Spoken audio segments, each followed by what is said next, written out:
ọmọ mi Àṣàkẹ́ kú ọdún bó ṣe lè wù káyè ó wá tó dandan ni kí n kọrin ewì tó dùn kì ọ́. ìjì ọ̀lẹ́lẹ́ o ọmọ aṣọ yẹ ṣòru ẹ̀bùn lọ́mọ adániwáyé ló fi ẹ́ kẹwa ọmọ tíṣà ìyá Àṣàkẹ́ ti sanwó oríkì o dandan ni kí n kọrin ewì tó dùn kì ọ́.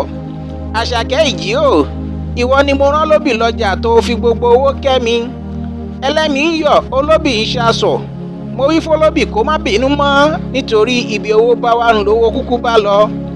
àti àtú Àṣàkẹ́ ìwọ lọmọ ẹkùn kan mìíní jọ̀jọ̀ tí ń jorí japá ọmọ ẹkùn kan mìíní jọ̀jọ̀ tí ń jẹ fún jẹ̀dọ̀ ìjì ọ̀lẹ́lẹ́ o ọmọ aṣọ yẹ ṣòru ṣọwá níbà ń lọlé àwọn bàbá mi ni níní olókùn ọlà kí n kúyá ọmọ oníkú ariwo yọkọtọ níkun àwa jìfà ó yá ìwọ fà á kémi ó fà á àfàǹfàjà ńlá bá kókun ọlà wéwọ́ ọmọ onílé ọlá ọmọ onílé ariwo. gbogbo Tọ́lábà private school pátápátá ni wọ́n ní kí n máa kí ọ ìjì ọ̀lẹ́lẹ́.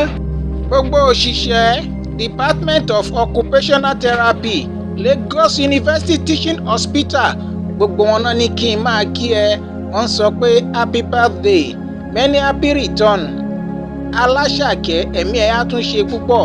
gbogbo àwọn bọ̀dá àtàǹtí pátápátá ni wọ́n ní kí n kí ẹ Muslim Abdulrahman Mutmainna Alake Mariam Arike Aishatu Ajike àti Fawaz wọ́n ní kí n máa kí ẹ lọ́kọ̀ọ̀kan. Umu Amina náà ránṣẹ́ wá ó ní kí n kí ẹ Aláṣàkẹ́ ẹ̀mí ẹ tó ṣe yìí á tún ṣọ̀pọ̀lọpọ̀ lẹ́yìn bẹ́ẹ̀.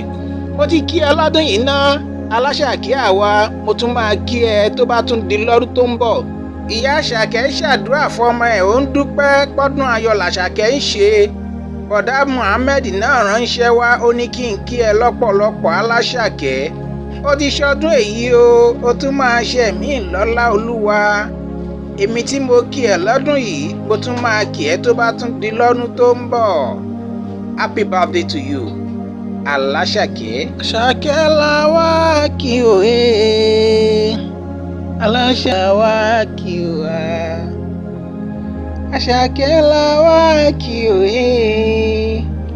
Aláṣàkẹ́ la wá kí o ṣe máa ti àtúntò sọ́jọ́ bí Àṣàkẹ́ la wá kí.